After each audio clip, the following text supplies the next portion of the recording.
In the first 6 months of your life, your brain actually doubled in weight. Literally doubled. It's wild. Yeah, it went through this literal explosion of growth, just building billions and billions of neural highways. And then almost immediately, it started blowing up the roads that nobody was driving on. Right, the pruning process. Exactly. It physically pruned away those connections just to make the remaining ones faster. So today, we are looking at the brutal, beautiful, and honestly surprisingly mechanical blueprint of how a biological blob turns into a functioning human adult. A very complex biological blob. Truly. So welcome to the deep dive. We're taking you on a journey today to decode the psychology and biology of childhood. And we've got a lot of ground to cover. We've synthesized this massive compilation of professional education documents, developmental psychology notes, and even board exam preparatory materials. Yeah, a lot of heavy reading so you don't have to do it. Our mission here is to give you a shortcut to understanding the why behind how humans learn, feel, and behave. Which is basically the ultimate question, Yeah. right? For sure. Okay, let's unpack this. Where do we even begin with understanding a human being? Well, we really have to start with the hardware. Before we can even begin to talk about how a child thinks or feels, we have to understand the physical machine that's running all those processes. The biological machine. Right. And human physical development actually follows two very strict, non-negotiable biological rules of directionality. The first is called the cephalocaudal trend, and the second is the proximodistal trend. Cephalocaudal and proximodistal, I mean, they sound like dinosaur species. They really do. But they simply describe the direction in which our bodies mature. So cephalocaudal means development happens from the head down to the tail. Okay, so head first. Exactly. The brain, the neck, and the torso develop their structure and motor control long before the legs and feet ever do. Got it. And the other one? Proximodistal means development happens from the center of the body outward. So a child develops control of their core and shoulders before they can manage their arms. And they control their arms long before they have the fine motor skills to, do anything with their fingers. So if development goes from head to tail cephalocaudal, is that essentially why babies are basically giant bobbleheads who have to learn to hold their heavy heads upright before they can even think about moving their legs? What's fascinating here is that bobblehead phase isn't just cute. It's actually a strict biological limitation that dictates a child's entire interaction with the world. Meaning they are completely trapped by their physical development. Yes, you literally cannot force physical maturation. A great rule of thumb for anyone raising or teaching a child is that no amount of practice or instruction can make a 4-month-old child walk. Because the hardware just isn't ready. Exactly. The physical hardware just hasn't ripened yet. And a massive part of that ripening is a process called myelination. Oh, I've seen that term in the developmental notes. What exactly is myelination doing inside a baby's body? Think of the nervous system like electrical wiring.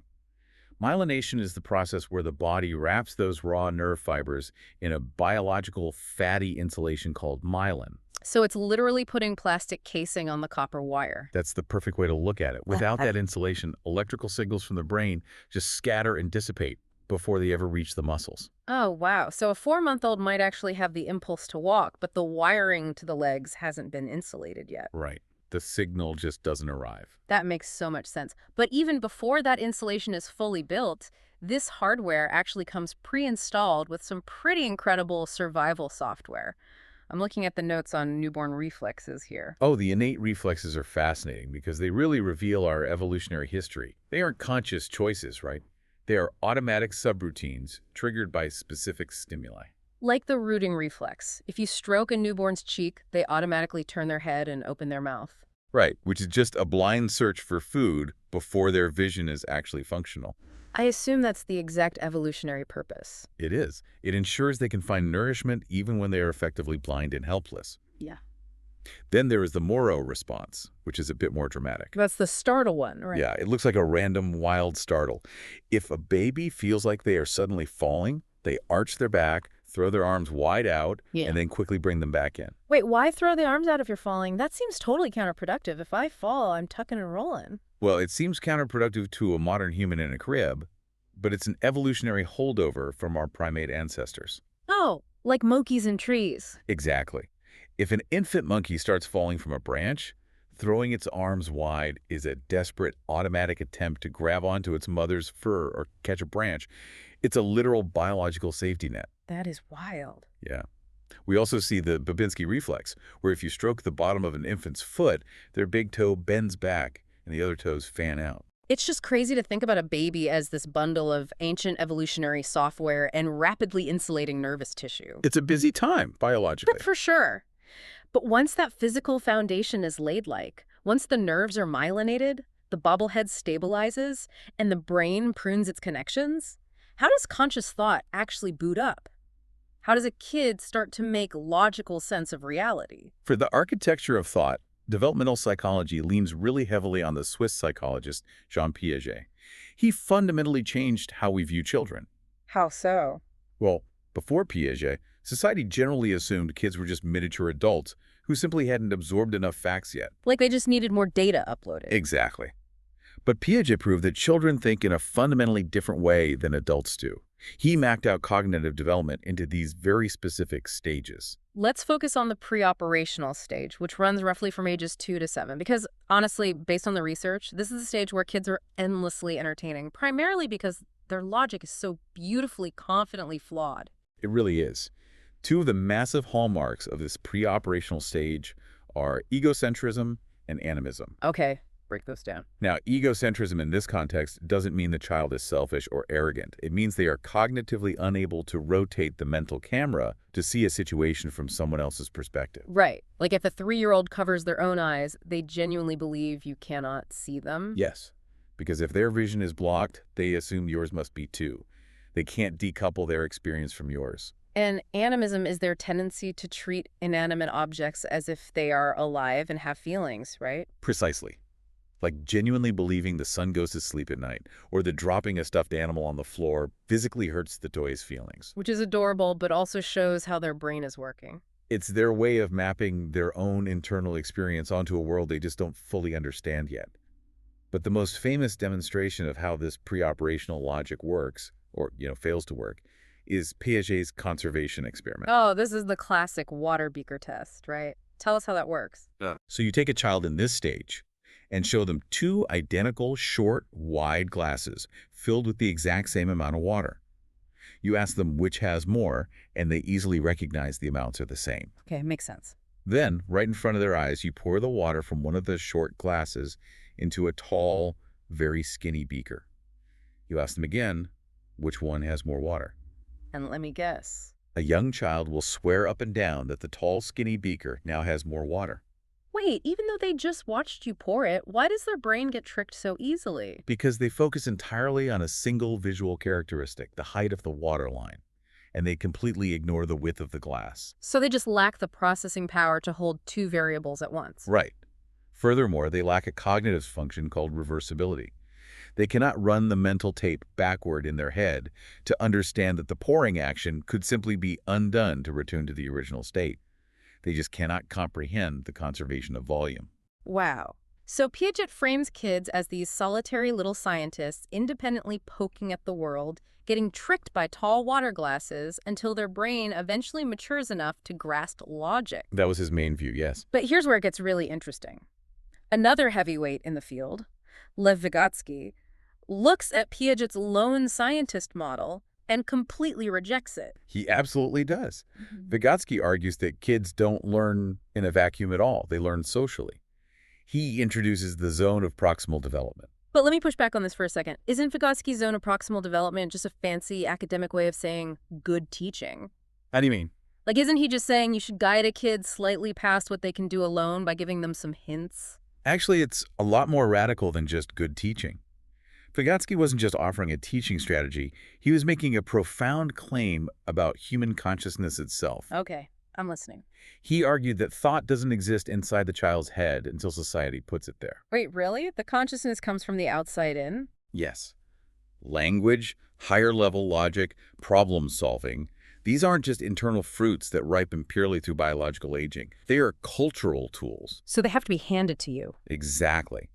When a parent or a teacher, what Vygotsky called a more knowledgeable other, provides scaffolding to help a child solve a puzzle they couldn't solve alone, they aren't just helping them finish a task. What are they doing, though? They are literally building the child's mind through that shared social interaction. Without that social scaffolding, a child's cognitive potential remains entirely locked. Society writes the code that runs on the biological hardware. Man, that is a massive paradigm shift, but obviously human beings aren't just logical processors trying to figure out water beakers and cultural vocabulary No, words. we are far messier than that. Yeah, the way we think is deeply entangled with how we feel and our desperate need to form an identity, and the emotional development of a child reads like an absolute roller coaster. The tracks for that emotional roller coaster were really laid out by Erikson. He developed a framework of 8 psychosocial stages that span from birth all the way to old age. And what's crucial is that he framed each developmental milestone as a crisis, right? Not a disaster, but a critical turning point where two opposing emotional forces collide. So the very first crisis happens in infancy, trust versus mistrust. And the literature points out that resolving this crisis is entirely based on the consistency of the caregivers. Exactly. Mm-hmm. An infant is completely helpless. If they cry and are fed, held, and comforted reliably, their brain internalizes a profound truth. That the world is safe. Right, that the world is a safe, predictable place. They develop the foundational virtue of hope. But if the care is erratic, neglectful, or harsh, they wire their developing brain for fear and mistrust. I noticed the developmental notes also bring in Sigmund Freud's perspective around this time, specifically his concept of the oral stage. Yeah, Freud noted that infants primarily explore their world and seek comfort through their mouths.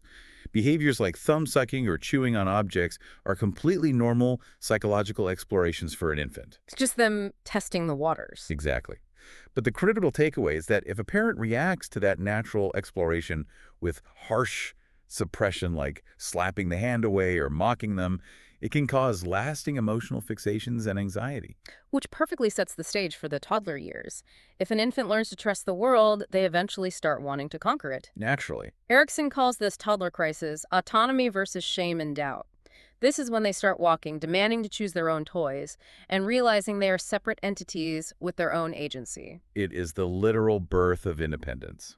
So what does this all mean for the infamous terrible twos? Like when a 2-year-old is throwing an epic, world-ending tantrum in the middle of a quiet grocery store, screaming no to literally everything you suggest. It's exhausting. Oh, totally. Are they basically just running a stress test on their own autonomy? If we connect this to the bigger picture, that is the perfect way to view it.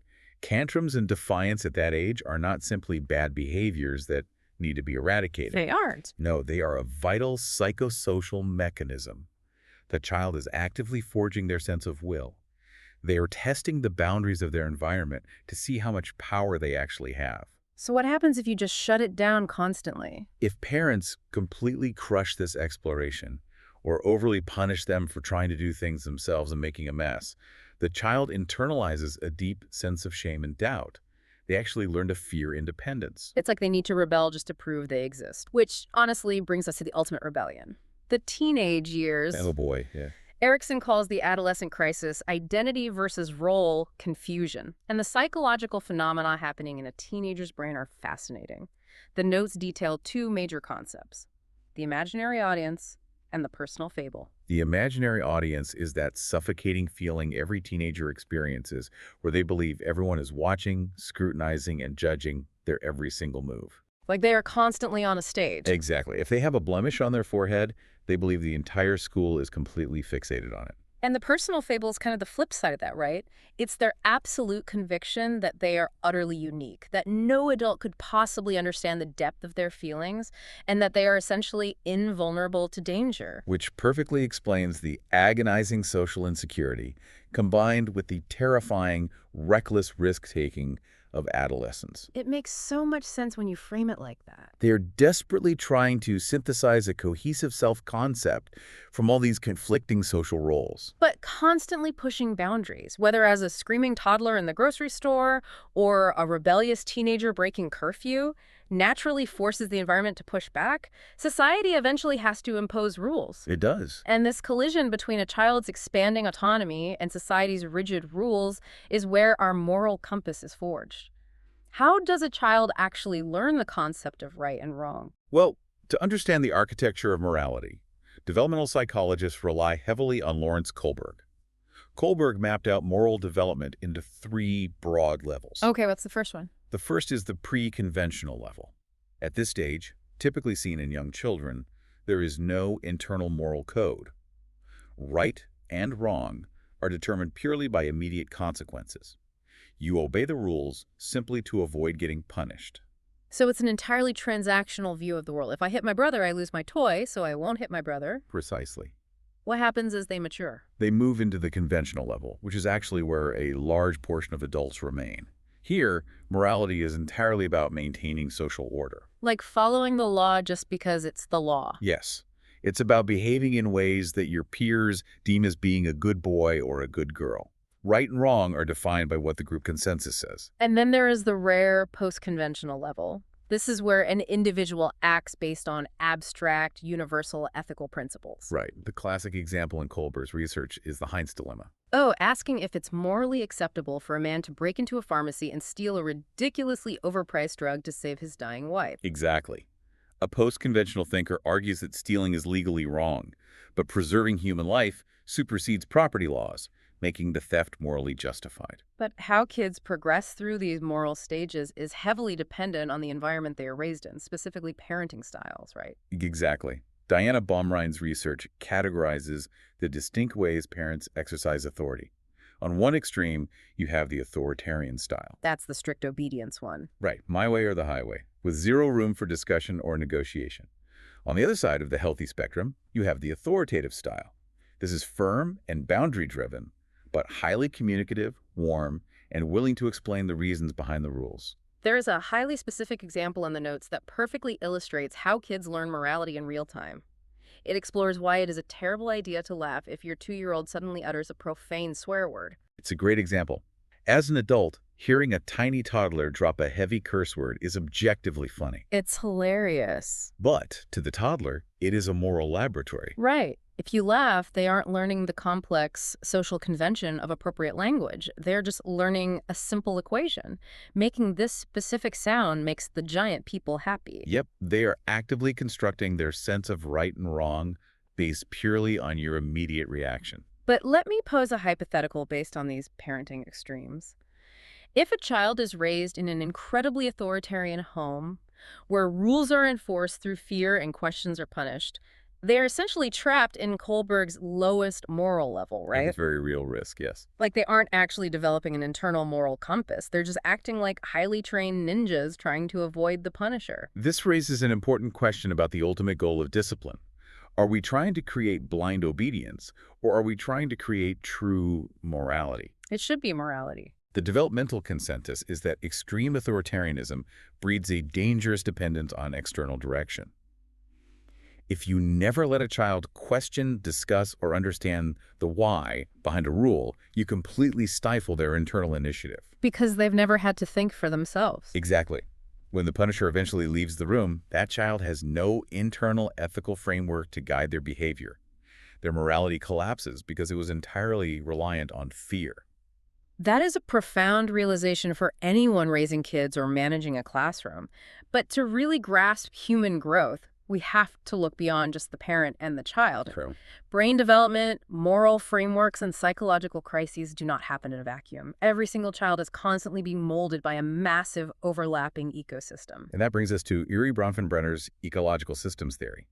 Bronfenbrenner argued that looking at a child in isolation is useless. You have to look at the concentric circles of the environment they are embedded within. It sounds exactly like a set of Russian nesting balls.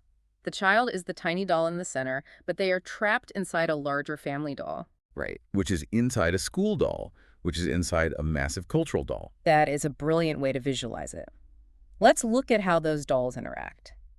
The smallest doll, the child's immediate daily reality, their family, their peers, their classroom, is the microsystem. Okay, the immediate surroundings. But let's jump to the exosystem. The exosystem contains environments the child doesn't actively participate in, but that still dramatically affect them. Give me an example of how an outer doll getting shaken impacts the tiny doll in the center.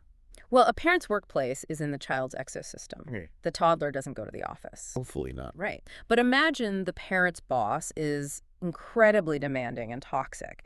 The parent comes home chronically stressed and exhausted. Okay, I see where this is going. Because of that stress, their parenting style shifts from warm and authoritative to strict and authoritarian just to maintain order. That harsh discipline impacts the toddler's emotional regulation. And the stress of that dynamic actually alters the biological neural pruning happening in the toddler's brain, which then impacts their cognitive development when they enter school. That is heavy. You really cannot separate the biology of the child from the sociology of their environment. Which leads right into the ultimate, never-ending developmental debate. Nature versus nurture. Are we products of our genetic or products of our environment? It's always both. The synthesis of the research provides a really elegant conclusion to this. Heredity, your genetics, your nature directs the ultimate potential of the individual. It sets the ceiling. Right. But the environment, your nurture, your nesting dolls, determines to what degree you actually reach that potential. Precisely.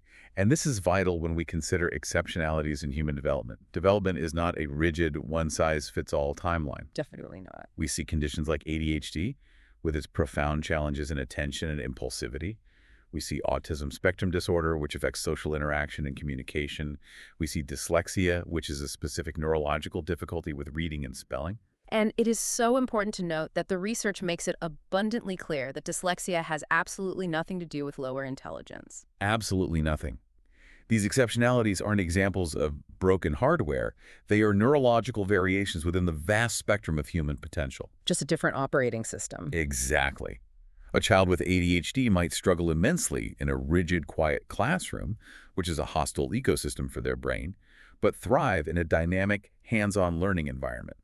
How the outer nesting dolls support or hinder these atypical profiles makes all the difference in the world. So what does this all mean for you listening? Whether you are a parent trying to survive a public tantrum, an educator trying to design a supportive classroom, or honestly just a human being trying to understand why your friends and coworkers act the way they do, having this blueprint of childhood gives you profound empathy. Empathy is the key word there. It explains why our logic is flawed, why teenagers act like vulnerable narcissists, and how our earliest environments physically wired the insulation in our brains.